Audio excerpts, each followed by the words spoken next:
Doctor, regrese. Padre, te damos gracias por este precioso día y te pedimos, Padre, que nos ayudes al pensar del uso de nuestra imaginación para ti. Padre, especialmente en el área de la literatura hoy en día, pero en cualquier área de arte, te pedimos, Padre, que nos ayudes a pensar bíblicamente y profundamente en estas áreas. Y esto te lo pedimos en el nombre de Cristo Jesús. Amén. Amén. Notas están en inglés en un lado y en español en el otro. Una sola página esta vez, la tengo bien cortita, porque quiero más discutir hoy que pontificar.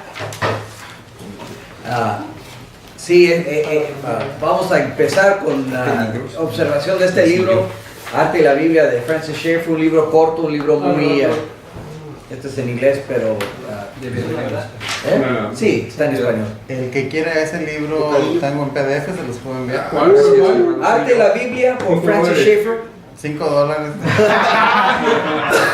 Se los paso a $4. La competencia. ¡3! Que no haya monopolio. Yo se los mando gratis. Sí. No, sí, mándalo por favor. Yo les pago $1 si lo leen. No.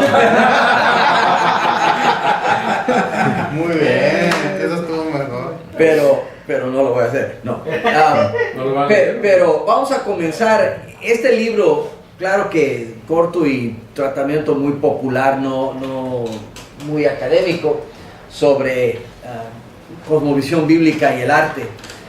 Trata con algunas de las cosas que hablamos esta mañana, el arte en el tabernáculo y en el templo, sobre el hecho de que no todas las cosas son específicamente religiosas, aunque todas son sagradas y son parte del templo y no profanas.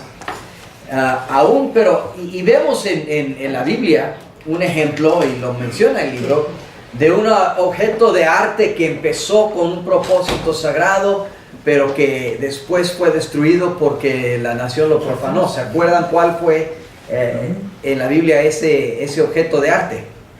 La serpiente. La serpiente, correcto, la serpiente que Moisés hizo en el desierto, que Dios lo mandó a hacer al principio, pero más tarde, durante el tiempo de los profetas, lo absolutizaron y lo idolatrizaron y luego fue destruido. Sí, y fue mandado a destruir. Entonces, no solo se tiene que mirar la dirección del artista, sino también la dirección del que lo consume o lo usa. Un canto sagrado puede volverse profano en la boca de alguien que lo está usando para ridiculizar al Señor o algo así. Pero nosotros no podemos controlar cómo la gente usa nuestra arte, solo podemos controlar nuestra parte, ¿verdad? Como el artista, como el cristiano, podemos hablar de nuestra posición haciéndola, y también podemos por lo menos dar una visión profética de cómo se debe usar. Pero en esta edición, las páginas 62 al 71 dan 4 criterios para analizar cualquier objeto de arte que haya. Él está hablando más de la pintura, pero también estas cosas se pueden utilizar para música, para literatura. Y la primera es excelencia técnica, la calidad del trabajo artístico en sí. Y esto es importante porque hay muchos que tratan cuando hay un arte excelentemente hecho, pero con un tema profano, muchos cristianos tienden a descartar el objeto completo. Yo me acuerdo cuando era mucho más joven, había un grupo de libros que pastores empezaron a escribir contra los males del rock and roll. Yo no sé cuántos de ustedes han visto tales libros, ¿verdad? Y hablan pero muchos de ellos, y claro que, sí, hermano. Satan, sí, Satan is in the music. El diablo está en la música. Pero es una cosa hablar del rock and roll y su mensaje, y es otra cosa enteramente decir, como muchos de estos pastores decían, cualquiera puede tocar el rock and roll, son 4 acordes en un garage y ellos nunca han tratado de ser, primeramente probablemente muchos de ellos no tocan ni la guitarra, y si la tocan nunca han tratado de replicar el requinto de Jimmy Page con Led Zeppelin. A ver, que tú me dices que ese es un hombre que no sabe tocar su instrumento, ¿verdad? Su técnica es increíble. Quizá, y otro problema, y es uno de lo que habla C.S. Lewis en varios de sus libros, dice, si tú vas a hacer crítica de alguna forma de arte, asegúrate que es una forma de arte que a ti te guste. Porque si tú estás criticando una forma de arte que no te gusta, todos van a verse mal. Yo, por ejemplo, en el comer, vamos a hablar del arte de ser chef. A mí no me gustan los camarones, no me gusta para nada el sabor del camarón. Si tú me pones enfrente un platillo de camarón, yo no soy buen crítico de platillos de camarón para decirte cuáles sepan bien y cuáles no, porque a mí simplemente no me gustan. Si tú vas a... El que debe ser el que evalúa platos de camarón es alguien que le encanta el camarón, ¿verdad? Él te puede decir, este plato de camarón está rico, este plato de camarón no. Si a ti no te gusta el camarón, o si a ti no te gusta el menudo, o si a ti no te gusta lo que sea, que vas a... No te pongas en una revista haciendo crítica de ese tipo de cosas. Igual con la música. Si a ti te gustan los norteños y los rancheros y la música Tex-Mex, y tú estás haciendo crítica del rap y odias el rap, no le vas a encontrar el chiste, porque aún en cada género hay buena calidad técnica y mala. Y dices, pero el rap no, cada vez que lo oigo mis oídos Yo no soy la persona que debe estar haciendo crítica de la técnica de rap si no puedo pasar mi disgusto del género en total. Si a ti te encantan las novelas realísticas, históricas, y te ponen a criticar ciencia ficción, y a ti no te gusta la ciencia ficción, tú no vas a poder decir cuál es bueno o cuál no. Así es. Pon a alguien que es un aficionado a ese género, que haga crítica y evaluación de eso. Lo mismo pasa en la pintura, distintos estilos de pintura. ¿Qué es la técnica? Picasso, por ejemplo, no me gusta ese estilo de pintura, pero yo sé suficiente sobre la pintura para saber que era técnicamente excelente. Hay algunos que miran el arte moderno y dicen, no, mi hijo puede hacer eso con una brocha tirándole para acá y para allá la pintura, ¿verdad? Porque no entienden lo que entró en la creación técnica de ese evento, en ese caso, arte abstracto. No es simplemente brochas al azar. Sí. Entonces, pero lo primero que uno debe evaluar es, ¿esto es un buen ejemplo de lo que representa o es un mal ejemplo de lo que representa? Porque en cada género de arte lo hay. Ahora, en las novelas y en los libros, eso va a ser... ¿qué es el material que usa? Claro que papel y tinta, pero de veras no. ¿Qué es el medio que se usa? El lenguaje. El lenguaje, ¿verdad? Entonces, cuando uno está evaluando literatura, lo que se primeramente evalúa es el uso de lenguaje, ¿verdad? En cualquier idioma que sea. El segundo es validez. El artista es honesto a sí mismo y en su propia cosmovisión. Yo me acuerdo hace unos años, entrevista con uno de los músicos no me acuerdo cuál era el grupo de rock and roll pesado, que hacía canciones hablando del demonio y de todas estas cosas. Black Sabbath. No era Black Sabbath ese, pero era uno de esos grupos, sí. Iron Maiden. No me acuerdo. Pero el punto es, le preguntaron al artista, le preguntaron ¿Qué crees tú sobre? Podría haber sido Kiss. Pero ¿tú crees en todo esto de Satanás y los demonios y todo eso? No, dice, lo hago porque eso es lo que vende. Eso es lo que... Ahora, yo no sé cuál es peor. Muchos cristianos hacen eso también. Sí, también. Yo no sé cuál es peor. Que un músico de rock and roll diga, pues yo predico Satanás y demonios porque es lo que me saca dinero. O uno que diga, ¿sabes qué? Es que soy sacerdote satánico y es la música que toco. La verdad es que los dos tienen el mismo mensaje malo. El primero, más que eso, es hipócrita. Entonces, Satanás todavía saca la gloria, si vas a ponerlo así, en las palabras de la música. Y más, el hombre está haciendo... Y eso creo que con el satanismo casi quizás sea lo mismo, porque que Satanás es el padre de la mentira.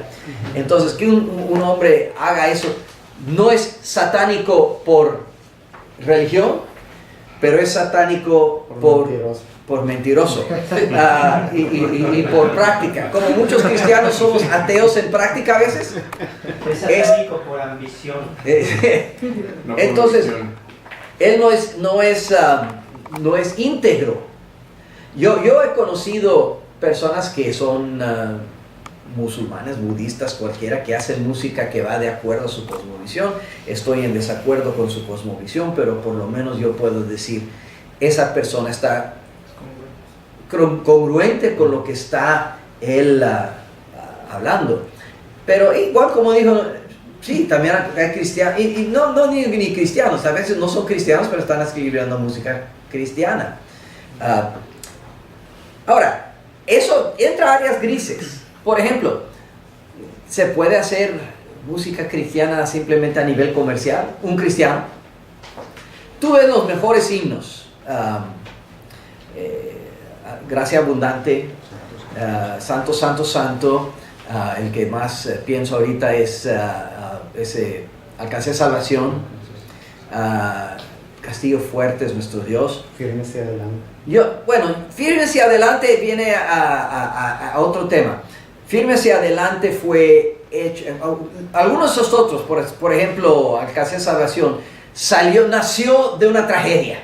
¿Verdad? La historia del que escribió el canto originalmente en inglés, su familia murió en un naufragio de una nave.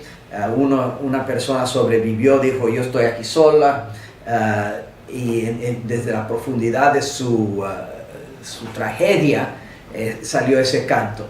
Castillo Fuerte salió desde la profundidad de la batalla que estaba teniendo Lutero en la Reforma. Entonces el que viene de Gracia Abundante viene de John Newton, que había sido un vendedor de esclavos. Se fue redimido y él estaba hablando de cómo el Señor había salvado a alguien tan terrible como él. Esos son cantos que nacen llenamente del corazón y no hay duda de que esa arte sale de lo profundo de la batalla que ellos tienen. Luego hay otros que sí, son un poco más intermedios. Estamos hablando de otros himnos que no son. Por ejemplo, Fanny Crosby escribió un sinnúmero de himnos. Claro que ella era ciega, pero no todos los himnos venían, en el caso de ella, directo de alguna batalla específica que ella estaba teniendo, pero sí todavía le nacían de su vida devocional, de su vida cotidiana en Cristo, y llegaron. Luego viene el siguiente punto, donde hay una persona que quizá es cristiana, pero se le comisiona. Puedes escribir. Ahora, por ejemplo, Noche de Paz. Fue escrito porque necesitaban un himno, se les había roto el órgano en la iglesia y necesitaban algo que se podía hacer al último minuto, que se podía acompañar con guitarra, y la persona escribió Noche de Paz. Fue más o menos comisionada. Algunos otros himnos son así, y luego uno llega al punto de algún canto moderno donde alguien dice, vamos a sacar un álbum de música de alabanza, y le dicen, escríbame 10 cantos con letra cristiana y que se puedan cantar y servir de alabanza, y la persona simplemente tiene como trabajo, como tarea. Yo tengo ahorita que escribir 10 cantos cristianos para meter en un álbum o un libro o una cantata. Es tiempo para escribir nuestra cantata anual de Navidad, como muchas iglesias hacen. Y va a una compañía como Singspiration y algo así, y dice, necesitamos este año una cantata navideña. Le dan a un músico y dice, esto es tu proyecto, escribir 12 cantos navideños para coro. Y de nuevo, si esa persona es cristiana y lo está haciendo, que le paguen, no es el punto, ¿verdad? El obrero es digno de su salario. Pero hay una diferencia, yo no sé cuál es, y eso es lo que quiero discutir. ¿Qué es la diferencia para ustedes entre un canto que fue comisionado por X dinero para que se haga, por un cristiano dedicado, pero para un proyecto, a un himno como Alcancé Salvación, que nació de una tragedia personal? ¿Hay diferencia delante del Señor, en cómo se juzga esta obra de arte? Pues supone que los dos tienen la intención de glorificar o exaltar al Señor, Okay. independientemente de a lo mejor lo que está detrás de el hacer el canto. Y a lo mejor le puede dar un toque más especial cuando uno sabe la historia, como ahorita acaba usted de narrar un poquito acerca de algunos cantos y cuál fue su historia y su trasfondo. Y a lo mejor cuando uno lo sabe, no sé, humanamente puedes saborear o disfrutar un canto que realmente fue espontáneo por la tragedia o por la historia que hay detrás de eso, a uno que a lo mejor, no, pues le pagaron para que lo hiciera, ok, ¿no? Ok, pero vamos a poner en un área donde muchos de ustedes quizá conozcan más. Un predicador. Ok. Cada semana yo preparo 3 sermones. Estoy ahorita preparando una serie sobre 2 Corintios. No porque mi vida está en una situación donde estoy en el puro eso del consuelo y lo demás que está en 2 Corintios, pero porque la serie que estoy preparando y me pagan un salario. Luego ha habido puntos en mi vida donde de repente el Señor me pone por una situación donde me cae un mensaje y predico ese mensaje. Pero ese tipo de cosas, ¿cuántas veces tu familia se puede naufragar? Digo, ya murieron una vez, ya están muertos, ¿verdad? Te puede dar otra tragedia, como le dio a Job, pero al final de cuentas, si todos tus cantos van a venir de una cosa así, vas a escribir muy pocos cantos, o te van a escribir a ti un nuevo libro de Job. La verdad es que esos cantos son especiales porque son excepcionales. La mayoría de los cantos que vienen porque hay una cosa que se necesita cantar, hay una celebración que se hizo, un canto que se escribe para una boda, un canto que se escribe para otra, ¿sabe? Un himno que se escribe para una escuelita bíblica de vacaciones, lo que sea. Entonces, cuando ponemos con sermones, ¿quién me va a evaluar a mí? Si sabes, el sermón que diste todos los domingos no vale como el sermón que hiciste después de que se te murió el perro o alguna cosa así. Entonces, tenemos, yo creo, que separar en una forma el hecho de que algo se hizo no para pago, ¿ok? Pero que hubo pago en el contrato de hacerlo. Yo puedo, por ejemplo, el músico dice, ok, qué bonito es poder tener como trabajo escribir himnos y que te paguen. No que lo estés haciendo para paga, lo harías probablemente si no te pagaran y si tuvieras otra fuente de ingreso que te diera el lujo de tener el tiempo para hacerlo, seguirías haciéndolo. Pero el hecho de que el problema es que nosotros miramos, y por eso lo quise traer, miramos a una persona, pues esa persona está haciendo arte por paga. Y por eso su arte vale menos que una persona que lo está haciendo solo por arte. La verdad es que si se está tratando de vivir de artista, de algún lugar tiene que venir el dinero. Claro. Y lo vas a tener que hacer por paga. O esperas que te paguen. Si vas a ser pastor, o vas a hacer tiendas como Pablo y vas a tener que hacer otro trabajo que te da menos tiempo para predicar, o vas a tener que, o te va a pagar la iglesia para que lo hagas. Y cada uno de ustedes que ha sido pastor bivocacional sabe que es la tensión sobre esos dos. Yo he hecho las dos cosas. ¿Tú tienes algo? Sí, bueno, en relación a eso yo creo que hay una diferencia cuando,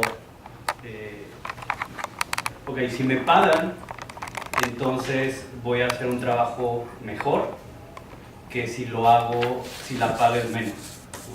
O sea, yo creo que va determinado también en cuanto a la excelencia con el cual hago las cosas. Puede. Ahora, la situación en muchos no debe ser, mira, nada más porque me pagan menos voy a ponerle menos esfuerzo. Pero la verdad es que el esfuerzo se mide no solo en talento, pero en tiempo. Entonces, si tú me dices, ok, hazme una obra de arte y lo quiero excelente, y yo mido esa excelencia basada en cuánto tiempo me va a tomar pintar o escribir y redactar hasta ese nivel. Si tú vas a pagarme lo que me deja a mí vivir por 3 días, pero es un trabajo que yo sé que para hacerlo al nivel de excelencia que tú quieres, me va a tomar 4 semanas, tengo que hacer concesiones en algún lugar. Entonces, sí, si tú estás diciendo, no, pues nada más porque no me estás pagando no lo voy a hacer excelente, eso es una cosa. Pero tú estás diciendo, basado en lo que tengo, voy a poder dedicar X cantidad de tiempo, y esa X cantidad de tiempo va a determinar un poco el nivel de acabado que tiene, va a ser otra cosa. Sí, hermano. Ahorita que hablas eso del nivel de excelencia y de que si te pagan más o menos, el ejemplo que puso el hermano de Juan Sebastián Bach es un ejemplo muy claro de las dos cosas. La excelencia depende de quién la mida, pero va a depender mucho del talento de cada persona. Si a mí me ponen a jugar fútbol, mi nivel de excelencia personal va a ser un poco mejor que el mío. Va a ser muy poco, casi cero. Pero si me ponen a hacer otra cosa, a lo mejor mi nivel de excelencia sube. En el caso de Bach, por 17 años, tuvo que componer de manera obligatoria un ofertorio y una cantata para la celebración dominical. Por 17 años. O sea, él tenía la obligación de componer música nueva, o sea, no podía llegar y decir, pues vamos a cantar el corito 17. No, no podía repetir, tenía que ser nuevo cada domingo.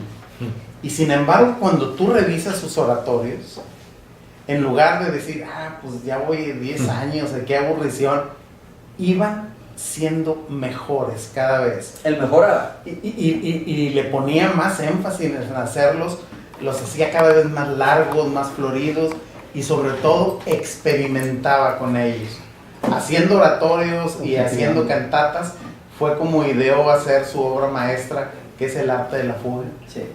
Y ya en sus últimos años, ya casi antes de morirse, estando componiendo para la iglesia, se le ocurrió hacer una fuga, y luego empezó a improvisar con los cánones, o sea, y le pagaban por eso.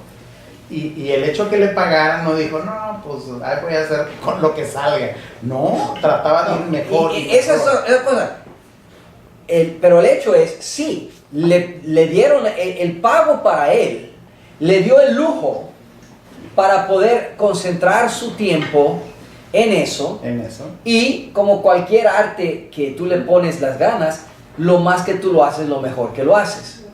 Pero si le hubieran dicho, ¿sabes qué? Queremos que tú hagas una fuga, una cantata y cada semana, pero no te vamos a pagar, hazlo cuando puedas. No. Entonces la excelencia, él puede ser igual de talentoso que es, pero no va a tener el lujo para ponerle el tiempo para mejorar. Decir, oye, necesito vivir de algo. La excelencia es una multiplicación de tiempo y talento. Ajá. De tiempo, talento y deseo de usarlo. Porque hay algunos que tienen el tiempo y tienen el talento, pero nunca lo quieren desarrollar. La curiosidad y ¿sabes qué? ¿Qué pasa si hago esto? ¿Qué pasa si cambio estas notas y lo muevo aquí alrededor? ¿Qué pasa si hago esto? Entonces, eso, pero dicen, pues Bach, la mayoría, él puso sol y deo gloria en toda su música. Pero la verdad es que si tú quieres ser escéptico, dices, pues mira, le pagaron, él hizo todo por paga. Él fue un músico comercial. Y por eso yo pienso, es una cosa de hoy, pues lo está haciendo por paga, no viene de su corazón. Sí, qué bueno que a mí, sí me pagan por predicar, pero si no viene de mi corazón, muy pronto me van a pagar a parar de pagar para predicar, porque los sermones van a ser secos y no va, tiene que salir bien. Y hay otras personas con tanto talento que parece que sacan cosas de donde quiera, ¿verdad? Y qué bonito tener tanto talento. Pero también volvemos al punto de hace rato, ¿no? Como tú hagas las cosas, es un reflejo de tu perspectiva de quién es Dios para ti. Sí. Si sea un sermón, Sí. si sea una música. Y en ese sentido es cómo haces las cosas con excelencia, porque entiendes que Dios es excelente, ¿no? Y eres llamado a reflejar eso. Ajá, y por eso es importante. Yo creo que el tema de si es pagado o no es un tema que necesita entrar en la evaluación de una obra de arte, pero muchas veces la gente lo hace. Quieren hacerlo, ¿sí? Lo hacen como una criterio, pues lo hizo, no es sincero, lo hizo por paga. Si lo está haciendo por paga es una cosa, si lo está haciendo por arte y tiene el lujo de que lo paguen, pues qué bonito, ¿verdad? A Bach, como la situación de Bach. Lo más importante es si está, por ejemplo, si Bach, siendo cristiano, le viniera el ayatollah de una mezquita y le diría, mira, ¿sabe qué? Esta vez te voy a pagar, pero hazme unas que hablan de Mahoma y de Allah. Y él escribiera primera fuga y cantata para Allah, con subdivisiones de Mahoma. Y la semana que viene regresa a la iglesia y dice, ¿sabes qué? Pues la semana pasada me dieron un trabajito extra, tuve vacaciones y me dijeron un trabajito, le hice para Allah, pero ahora estoy listo de nuevo para hacer tus cantatas. Esa es otra cosa, sería una cosa distinta. No sería íntegro el hacerlo. Lo más importante no es que te paguen o no te paguen. Pablo dijo eso en 1 Corintios 9, hablando de la predicación. El predicador es digno de su salario. Yo decido, dice Pablo, no tomarlo por otras razones. Pero él no está criticando a ninguno que sí decida tomarlo. Está diciendo, esto es lo que el Señor me ha dicho a mí. No está diciendo pues porque Pedro lo toma o porque Juan lo toma o porque Santiago lo toma el dinero, ellos son menos que yo. Lo importante es lo íntegro. Y de hecho él incita a los cristianos a que sean dadivosos y a que se ocupen de sus pastores. Sí, aunque él no lo toma para sí mismo. La tercera es contenido, y esta es importante, es consonante el contenido de la obra con la cosmovisión cristiana. Y ahí es lo importante, porque es importante saber que es más peligroso un trabajo de arte bien hecho con una cosmovisión falsa que un trabajo mal hecho con una cosmovisión falsa. Sí. Un ejemplo es, por ejemplo, Dalí. Sí. Tiene unas pinturas... Dalí es uno de los mejores pintores. Su técnica, su fotorrealismo, su surrealismo es increíble. Sí, pero lo único que salva a Dalí de ser peligroso es que la mayoría de gente que mira lo que dice Dalí, mira, está un reloj que está cayéndose de una mesa, y nunca hace preguntas sobre la cosmovisión que viene detrás de lo que está en Dalí. Pero si fuera clara la cosmovisión humanista o la cosmovisión, por ejemplo, hay un escritor que salió hace unos años escribiendo una serie de libros llamado The Dark Materials. Era una anti-Narnia, básicamente. The Golden Compass fue el primero y le hicieron película, y básicamente era un ateo que específicamente estaba tratando de escribir un grupo de libros que fueron un antídoto desde el punto de vista de él contra la cosmovisión cristiana de C.S. Lewis. Entonces, él hizo estos libros bien escritos, más peligrosos que si hubiera sido un mal escritor, ¿verdad? Que nadie va a leer los libros, nadie va a... Entonces, si tú tienes una buena obra de arte que representa claramente y con fuerza una cosmovisión anticristiana, eso es más peligroso que si fuera mala obra de arte tratando de hacerlo. Mira las escrituras de Nietzsche.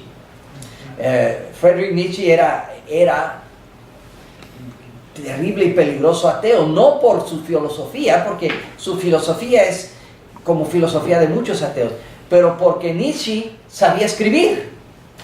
Sus libros, él tiene un estilo de escribir que ahora, yo solo lo he leído en traducción, pero la gente que sabe el alemán original dice que escribe un alemán muy poderoso. Aún en traducción sale la fuerza de las escrituras de Nietzsche. Por eso, tanto por su filosofía como más por su manera clara de ponerla en papel, Nietzsche tiene efecto popular.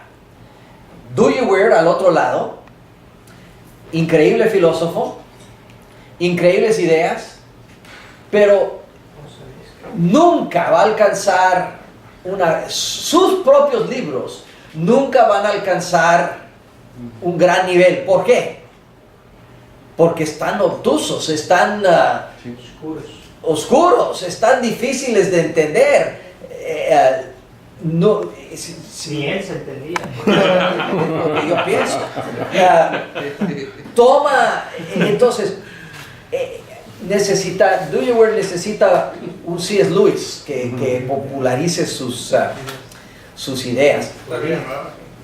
Un Godínez. Un Godínez. Pero mejor filósofo que Nietzsche, por supuesto. No solo por su cosmovisión, pero simplemente como filósofo. Sus ideas son más profundas. Su desarrollo es más completo.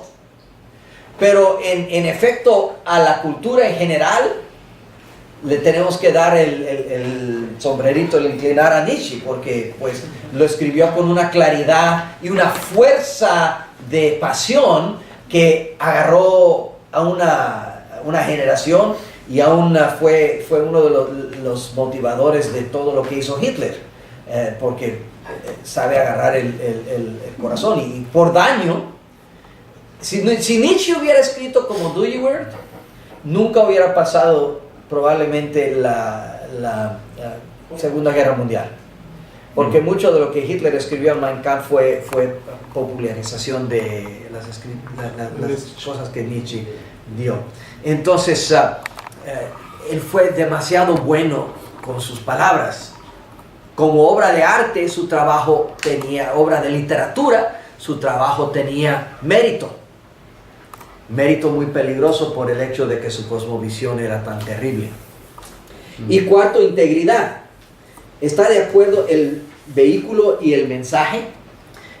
Eso lo puedo enseñar más rápidamente en música que en cualquier otra cosa. Voy a agarrar la guitarrita. Y podemos... un canto feliz, ¿verdad? Yo soy feliz, yo soy feliz. No, ¿verdad? Oh. Qué triste estoy, qué triste estoy. Okay. No hay ningún problema con ninguna de esas dos melodías. El problema es el integrar el mensaje y la melodía. Y buena obra de arte escoge el medio y el uso de ese medio que sea apropiado para el mensaje que se va a dar.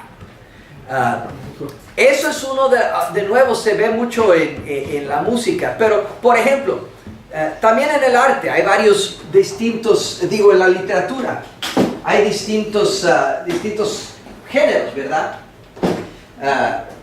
No lo que dijo Dante llamando comedia, pero lo que hoy llamamos comedia. Vamos a agarrar vamos a hacer hoy una comedia. ¿Qué es el tema? La crucifixión. ¿Ok? No, ¿verdad? No se puede. No se puede. La crucifixión no es un tema que se da al medio de la comedia. Ahora, hoy en día lo hacen. Pero lo hacen porque no creen en lo que la crucifixión habla. Es uno de los problemas que ha pasado en las iglesias de hoy, poniendo para abajo el Halloween. Okay. Si uno estudia la historia del Halloween, uno ve que originalmente se disfrazaban no para glorificar al diablo y las brujas, sino para ridiculizarlos. Todos ellos saben que el diablo no tiene cuernos y una cola roja. Cuando ellos se disfrazaban de demonios o de diablos así y pasaban buscando dulces, no era para darle la gloria al diablo, era para poner al diablo como payaso. Un payaso derrotado. Porque lo que se celebraba esa noche, Halloween, significa ¿qué? Noche de los Santos. En la Biblia habla de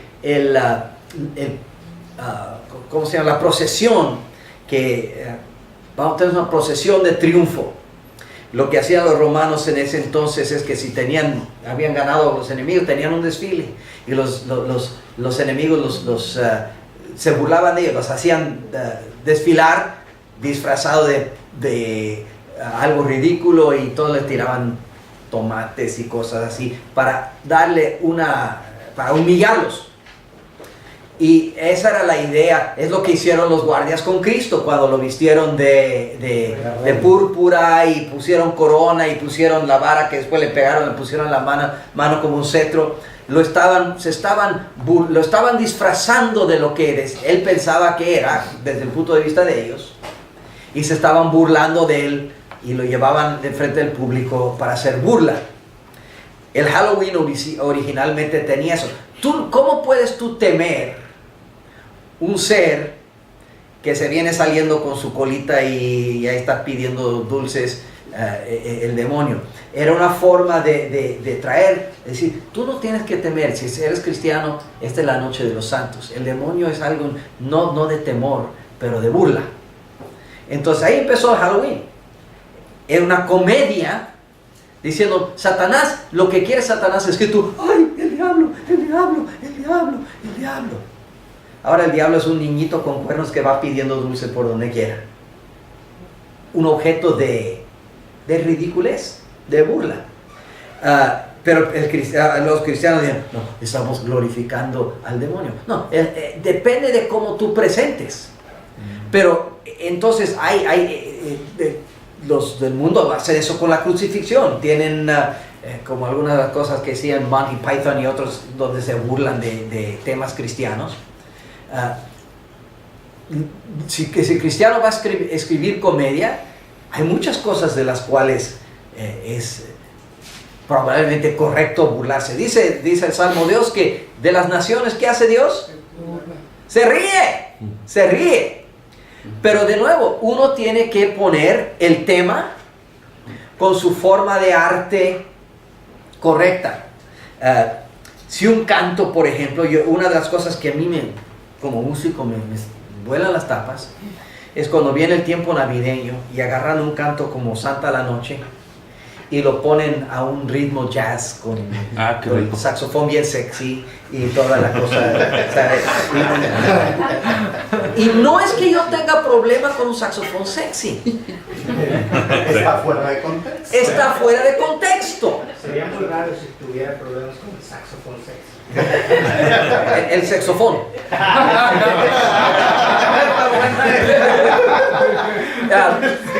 Entonces, un arte íntegra dice, este tema requiere un tono solemne, un tono triste, un tono feliz, un tono humorístico, y cada parte del arte, y puede cambiar, especialmente en una literatura o en un drama o en una película. Ustedes saben, si han visto, por ejemplo, la película de Tolkien, los de El Señor de las Sortijas o Hobbit.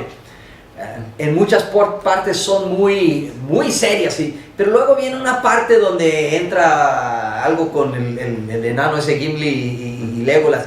¿Cuántas orcas has matado tú? 25, yo 26, ¿no? Y están teniendo su tiempo humoroso. Pero cada parte del arte tiene que reflejar el tono de esa parte del mensaje de eso. En mi novela sí hay unas partes muy tristes, hay unas partes muy felices, hay unas partes humorísticas, y uno tiene que, un buen artista sabe cuándo usar cuál, ¿verdad? Un mal artista toma una cosa muy seria y en medio le trata de meter un chiste. Hay pastores que lo hacen, ¿verdad? Yo no tengo problema, como ustedes saben, con chistes en el sermón, pero depende dónde en el sermón lo pones, y que el chiste enfatice y no distraiga del sermón.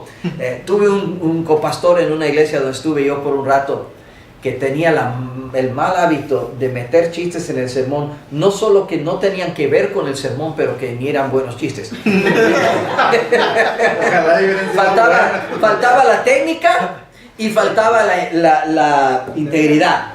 Entonces, es una cosa poner una cosa chiste para que la gente de repente se despierte y se levante y agarre un punto, pero no en medio estaban listos para crucificar a Cristo. ¿Oíste el del panadero? y uno rompe el sentir. En la música es lo mismo. En la música es mucho, por ejemplo, el usar de un rock and roll pesado para la alabanza. No es el problema con el rock and roll. El rock and roll es música de Satanás. Es que muchas veces el mensaje de la música va en contra de la emoción que se está haciendo con la distorsión y lo demás que es parte del rock and roll. Hay un canto, para mí un canto de rock and roll casi perfecto cristiano para mí fue hace muchos años. Un grupo llamado Petra escribió un canto que se llamaba El beso de Judas, y era un rock and roll bien, era pesado, tenía distorsión y todo. ¿Por qué? Lo sentías adentro. ¿Por qué? Porque estaba hablando de cómo nosotros, cuando rebelamos en contra del Señor, es como el beso de Judas. Y el tono enojado y un poco corajudo del canto y de la distorsión y todo, enfatizaba la seriedad del mensaje. Esa música es íntegra, sea rock and roll o no, pero no es un canto que vas a traer en la iglesia como alabanza. ¿Okay? Sí. Contexto y todo eso, y es lo que dice, cuando tú ves una obra de arte, estas 4 cosas se usan para evaluar. Y cuando tú haces una obra de arte, tienes que realizar esas cosas y ser claro, y claridad. Yo creo otra es claridad, y no la puso Schaeffer, pero y esa es la más difícil, porque tú siempre piensas que lo que tú estás escribiendo es claro. Porque es claro para ti, sí. Not to, sorry, because you're like really flowing there, but what you just mentioned, it kind of like struck a nerve with me, because I actually saw an actual church, an actual preacher, during the church service. The band or worship team, it was band, played AC/DC's Highway to Hell during the service, during the church service, which is a song that even when I was playing bars and everything, I never played that song because I felt so strongly against it. And to see that, to me, it just turned my stomach. Seeing, I couldn't believe it was an actual church. I think it was a Baptist preacher. Oh. Now, it was a calling to repent. Well, y otra vez, es una cosa cantar sin contexto Highway to Hell en una iglesia, Y es otra cosa si fuera, vamos a decir, un principio de un drama o una película cristiana hablando de dónde va la conversión. Aún quizás se pueda usar. No sé si AC/DC te daría los derechos, pero aparte de eso,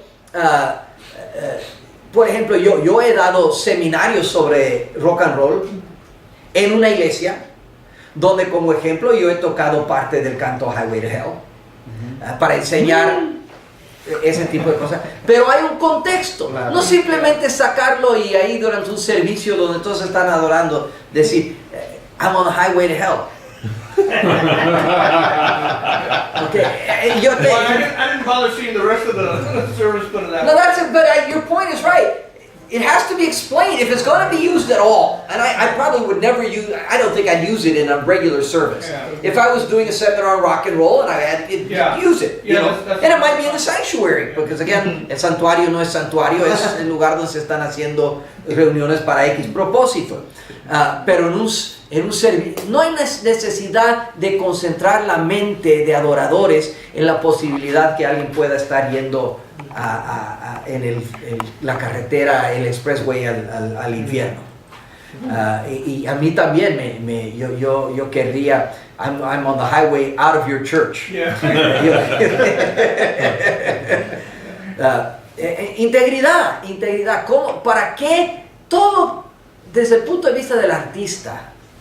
¿Por qué estás haciendo lo que haces?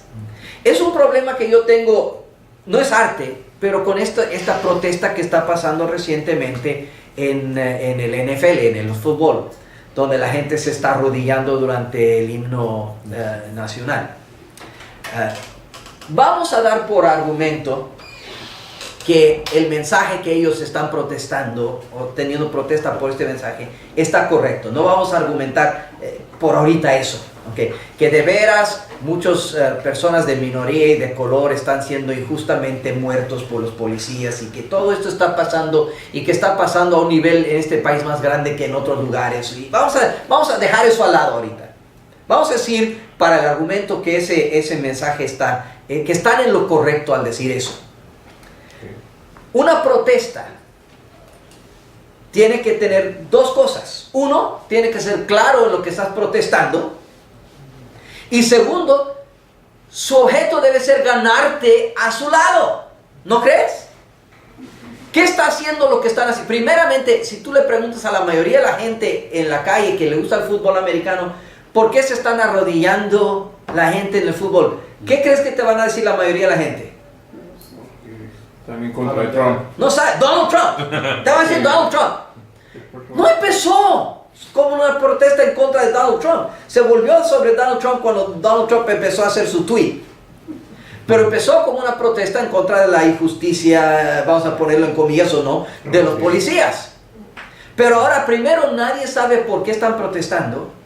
Y segundo, yo lo sabía y lo he visto muchas veces. Sí, y segundo, la protesta no ha ganado a nadie a su lado.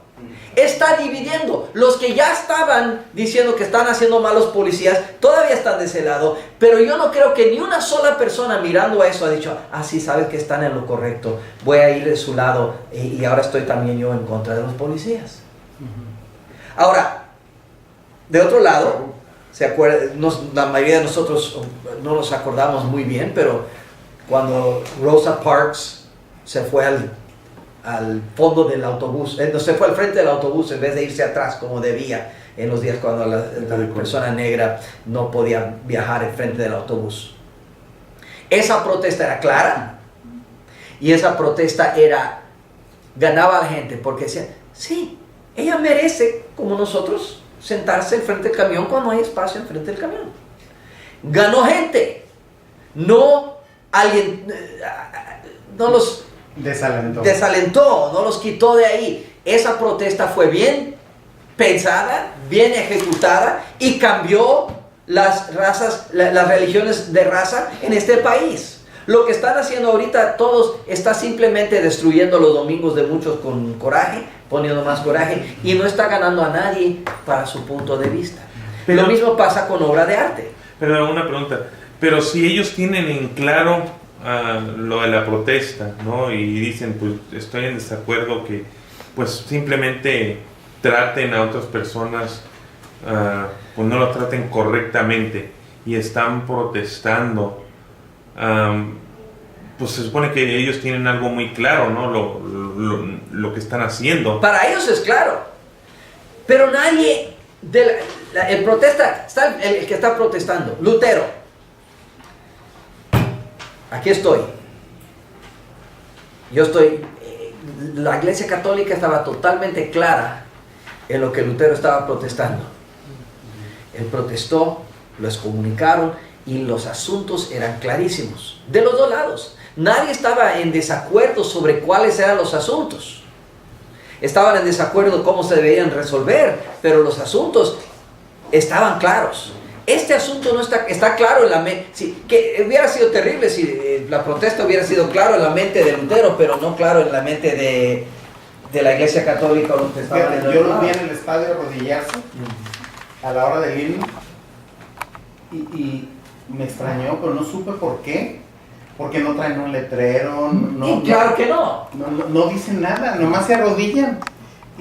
Es una ¿qué pasó? Si se puede considerar la protesta como una forma de arte, y sí, tiene su arte, sí, esa protesta es técnicamente, tiene problema la técnica. No está bien planeada la protesta.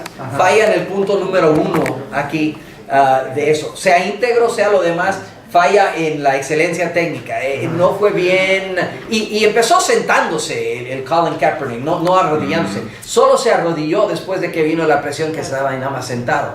Pues vamos a hacer algo un poco más respetuoso, vamos a arrodillarnos. Sí, pero el respeto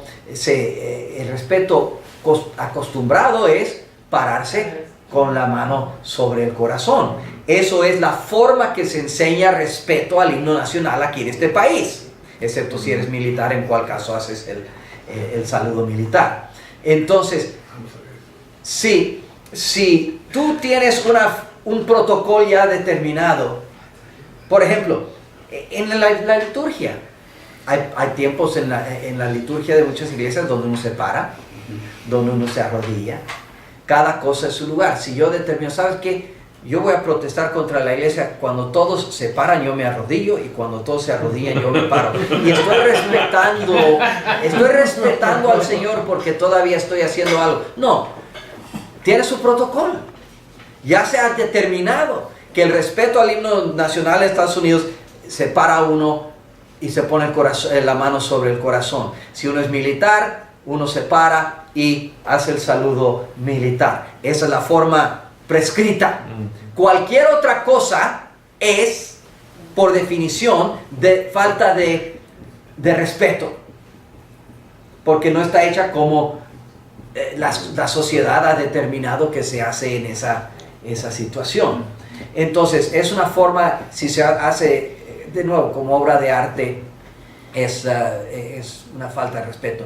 Vamos a seguir adelante ahora a mirar un poco sobre lo que de veras quería hablar hoy, y se me fue el tiempo porque ya todo está bien corto aquí. ¿Cómo tú empiezas a edificar un mundo? Que si tú vas a crear un mundo, una novela, tú no puedes